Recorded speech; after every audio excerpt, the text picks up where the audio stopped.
Well, it's the beginning of this long, like 30-ish mile backpacking trip. Trail is pretty burnt up here and overgrown, but just the beginning of a fun week.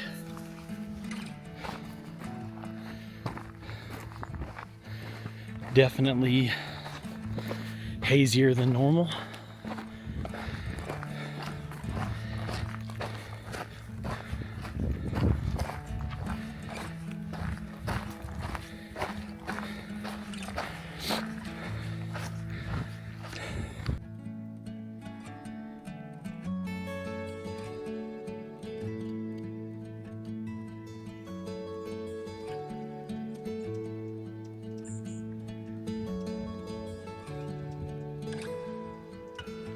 There's so many hummingbirds.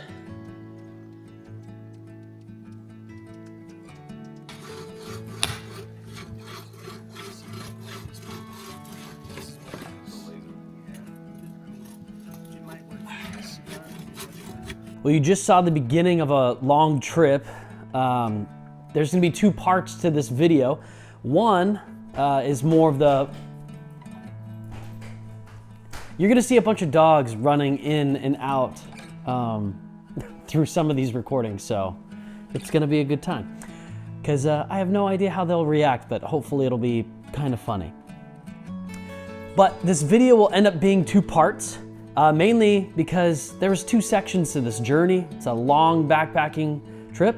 I think we did like over 30 miles on the trail, but I checked my Apple Watch after the whole trip and it ended up being a little over 60 miles in 6 days.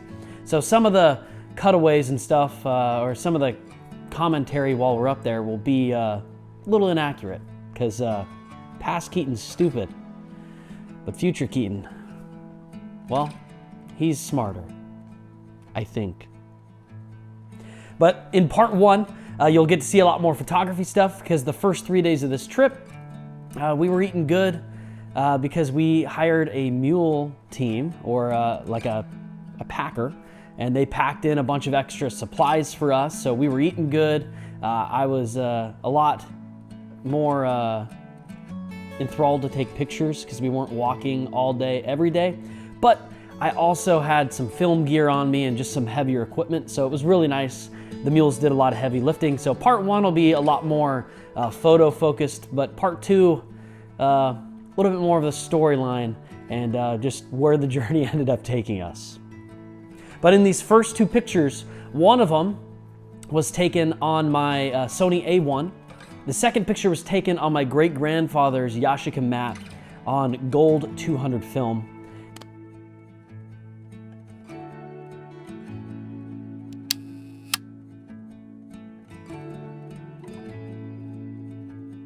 So we got there, day one, kind of relaxed in the afternoon. I think I remember doing a little bit of fishing, but more relaxing than fishing for sure. But as the day went on, as I got to relax a little bit, the clouds just were looking like they were gonna be perfect. So I ran up with some buddies to the top of this ridge that's right by our camp, and it's just a great vantage point to where if the clouds did turn, we would be in the right spot at the right time. Beans, it's what's for dinner. We just hiked up this ridge above the lake, and we're gonna kind of wait to see if we get any color from the sun. It's looking promising with all these blue kind of wispy clouds, so we'll see what happens. But there's a couple lakes that we're overlooking, so hopefully it turns pink somewhere.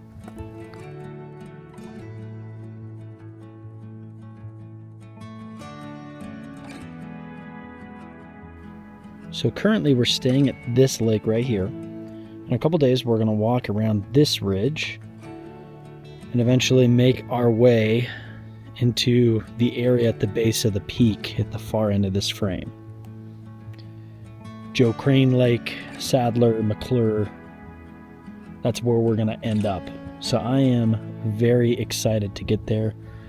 Over here's the Minarets on the other side of Ansel Adams Wilderness. Kind of crazy, and again, a little smoky, but yeah. And then we got this cool old tree. I'm not sure what kind it is, but it is beautiful. It's probably been up here for a long, long time in some pretty harsh conditions.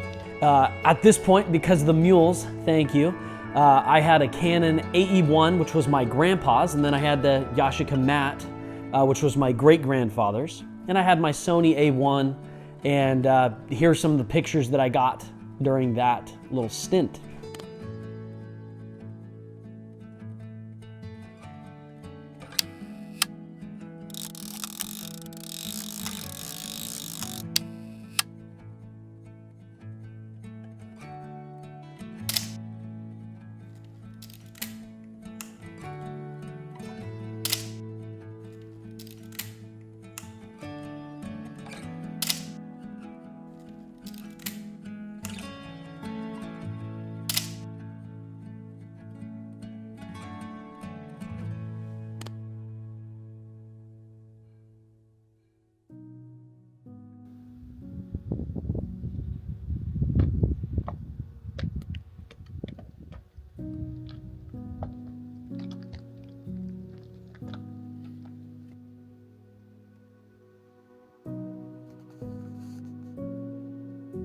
I think that was my favorite moment of the trip, which just happened to be night one, at least for photo video wise.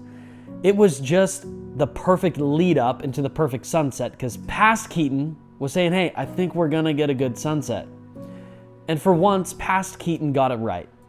Good job. Because here's the sunset that we ended up getting. And this is why we came up here tonight.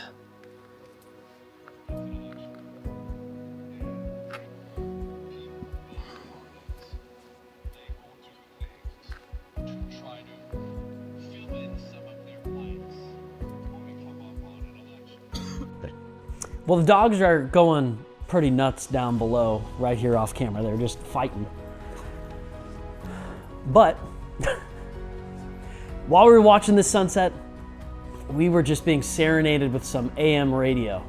It was very fascinating. And then Jeff decides to turn it off at some point. It was really great. This country's garbage. But not total garbage. We've done some good things, even though we still suck. It's a constant tightrope they walk. Joe Biden actually just did it recently. I don't have the sound bite. Because I didn't recently that statement he put out. He said this before, something along the lines of America has the ideals of freedom. Do you want me to turn this off while you're doing You that? can.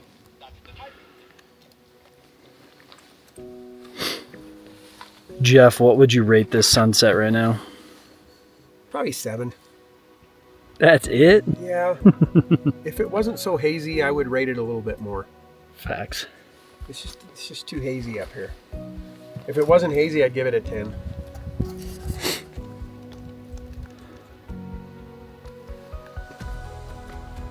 I think the haze has sort of helped with the color, because it is bright pink.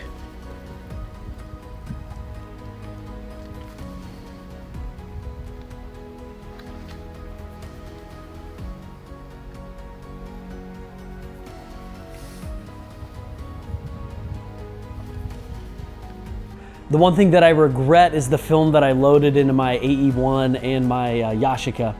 I think I had 200 speed film in, and so when I was trying to get some of the pictures as sun was going down, I wasn't able to really fully capture what was there because the speed of the film was just too low, and some of the larger format pictures were a little blurry, or at least a little bit more blurry than I'd like. But overall, I think that these are some of the best pictures that I've gotten in the backcountry up to date. It was just one of the perfect sunsets. Jeff rates it a 7 somehow. But I mean, honestly, it's gotta be in the top 5 sunsets that I've seen while my backpacking adventures have occurred. But nothing beats a good grocery store parking lot sunset. But this one was up there.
I wanted to carve out just one little snippet for astrophotography because I didn't get as many of those photos because they take much longer to get each photo. But it was like the perfect conditions on this trip. It was very little moon, pretty good visibility at night. There's a couple clouds early in the trip, but later on, not so much. But these pictures are from the first 3 days, and I hiked up a couple ridges to get a couple of them, and it was just spectacular. The Milky Way was truly on full display, and I was just loving every second of it, even though it was a little cold at night.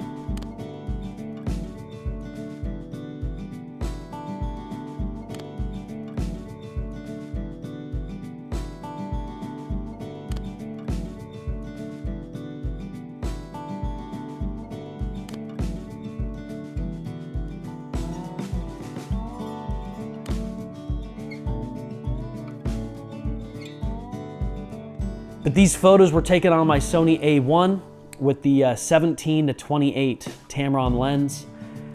The reason why I have it, honestly, I shoot with the Tamron 17 to 28 and then 28 to 75 when I backpack because they're both f2.8.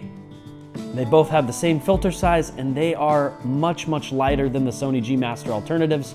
And when you're walking as many miles as I do, every ounce counts.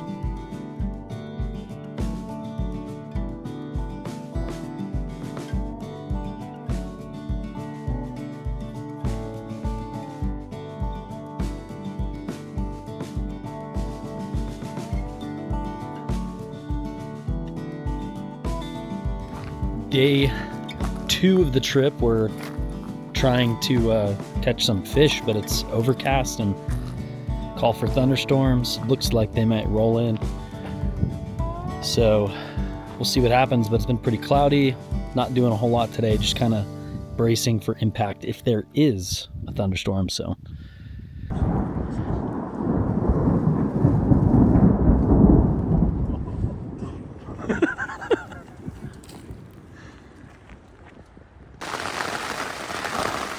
all right, we're in our tent. Look at that moat right there. Perfectly designed by Perfect. D. Beaton Caker. D. Beaton Caker.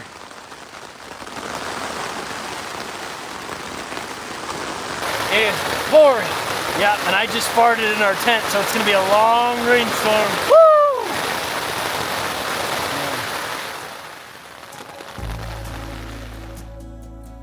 Well, it was just an afternoon full of rain. I took a nap. It was pretty interesting, to say the least. We've had some rougher storms over the years when we've been up at that lake. And what was cool was right after the storm, the clouds cleared, and it was just the most sunny, clear afternoon. It's honestly just the images that I feel like when I see the Sierra Nevada in my mind, when I'm dreaming about summer, it was that moment. And I feel like film really took this to the next level. I believe I was still had that roll of Kodak Gold in there, and this is what it was made for.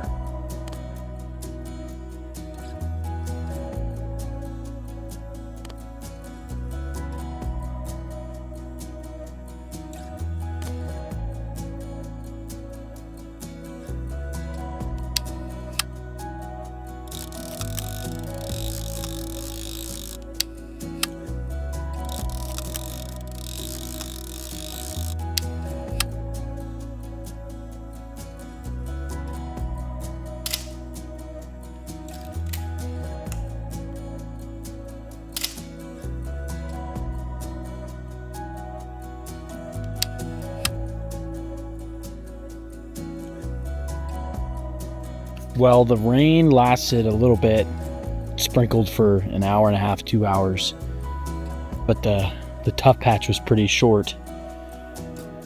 But now skies have kind of cleared, and up here on this ridge, and I'm getting ready to hopefully get some good sunset photos with some clouds over this ridge.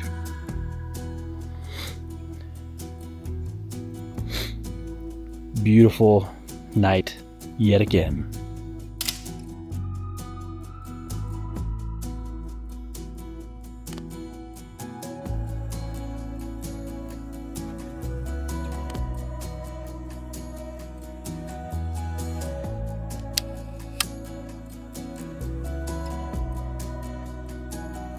was not the sunset that I was hoping for. I think that there were some low-lying clouds that I couldn't see on the other side of the mountains, blocked the clouds getting lit from underneath and creating all those nice colors.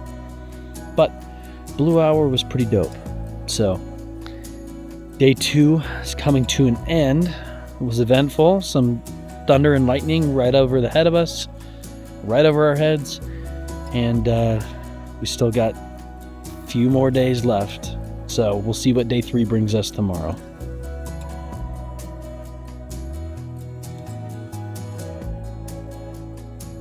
Now this is where I'm gonna stop part 1, because the trip begins to kind of take on a new feel as we wake up and we end up kind of just going a different direction with the trip. I have to ditch some of my heavier photo gear because we really have to cover some ground each day that we're covering now. And so it goes kind of from more of this artistic trip to, hey, we got to go on this adventure of a lifetime, in my opinion, and just cover so many miles, more than I'd ever covered in the same period of time before. And it was rough, but it was fun. And just this beginning part of the trip, man, I got to see a killer sunset. I got to do some astrophotography, got to experience an afternoon thunderstorm in the Sierras, even got to catch a few fish, even though I didn't really show that. I show it in this next part because this next part really is the more outdoorsy aspect of backpacking and hiking rather than just the photos. So part 1 is accomplished. We were feeling great at this point in the trip, and you'll have to watch part 2 as you get to see the adventure unfold, and honestly, one of the funniest stories of my life. And I think this is where I say please like and subscribe. So please do that, because that's what everyone else does, so I should do it too.